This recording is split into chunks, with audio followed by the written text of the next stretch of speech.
All right, so joining us today on The Pulse, he's got a lot of titles. He is America's best-known psychic medium. He is a best-selling author. He is the host of a hit show, or I don't even know reality TV if you're the host. He is the star of a hit show on E! Entertainment. He is Matt Fraser, and he joins us on The Pulse. Hello, sir. Hey, Bill, it's great to be here with you. I absolutely appreciate you doing this. Good to see you. Listen, you gave me the best intro ever, all right? You're making my head too big right now. Let's rewind for a little bit and kind of do background. Like, how do you get into being a psychic medium? How does that even start? I mean, this gift started with my grandmother, who was born a psychic medium, who passed it on to my mom, and who in turn passed it on to me. But you got to understand that way back in the day, back in the 50s, 60s, 70s, when my grandmother had this gift, nobody could talk about it. I mean, back in those days, it was taboo to even talk about sensing and feeling your loved ones with you. So my grandmother kept it so hidden that not even her own husband knew that she did this. And when my mom was growing up, it was the same thing. You know, she kept it hidden, never talked about it, and more importantly, tried to run away from it. And when I was growing up, I too had that same ability. Every time I was alone, every time I would try to go to sleep, every time I'd be by myself, souls would come to me and try to get me to deliver messages.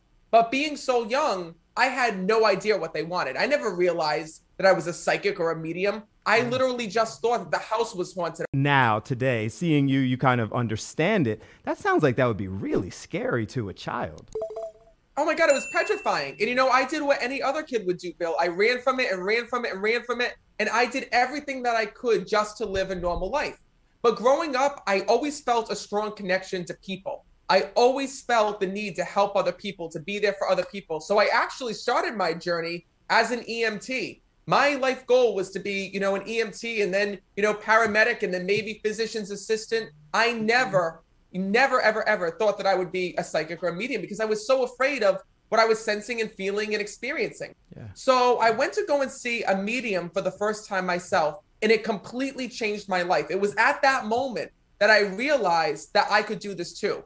And not only that, Bill, but I realized at that moment that I could use this gift to help people to heal just in a different way by helping them reconnect with those that they've lost. So how does it work? Like, the people, they just talk to you, they just visit you. You said when you were a kid, you're trying to go to sleep and you have all of these, you know, these voices in your head.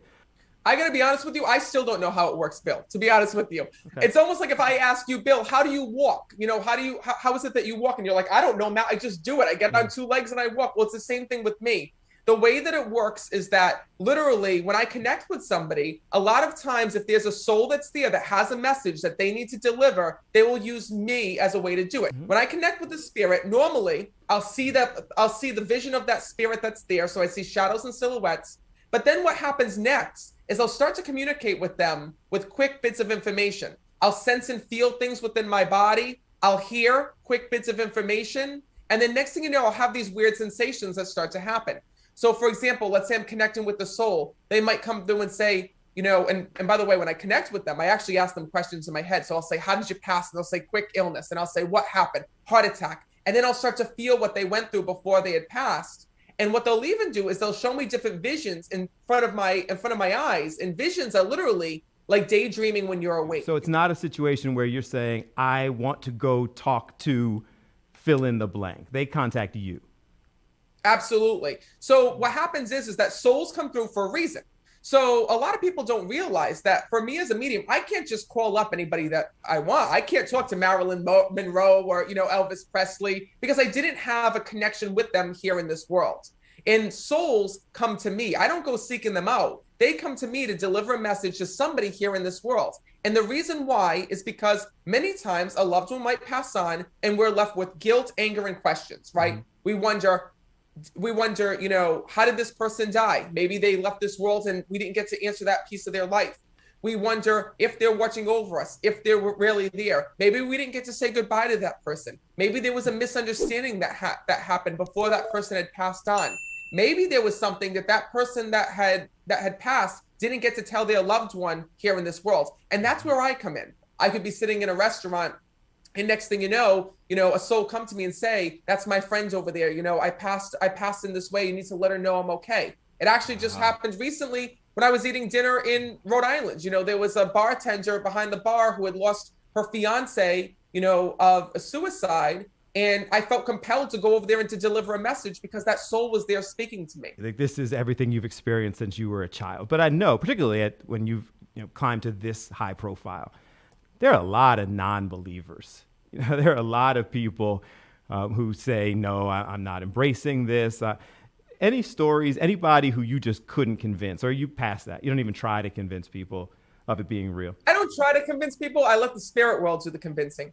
But the funny part is I love the skeptical ones. I love the non-believers. And sometimes it's the people that don't believe that get the biggest message of all. And that happens all the time at my live events, at my group readings. You know, when I go up to somebody on the street, sometimes it's the person that didn't believe that needs to hear that message and needs that validation of knowing that their loved one is there. Now, there are sometimes, Bill, where, you know, I'll read somebody and the soul will come through and they'll tell them, you know, that they'll say names, dates, validations, all those things. And that person just doesn't want to believe. You can give them all the information, you know, all the information that you have, and that person doesn't want to believe whatsoever. And there's nothing that I can do about that. But my job is only to deliver the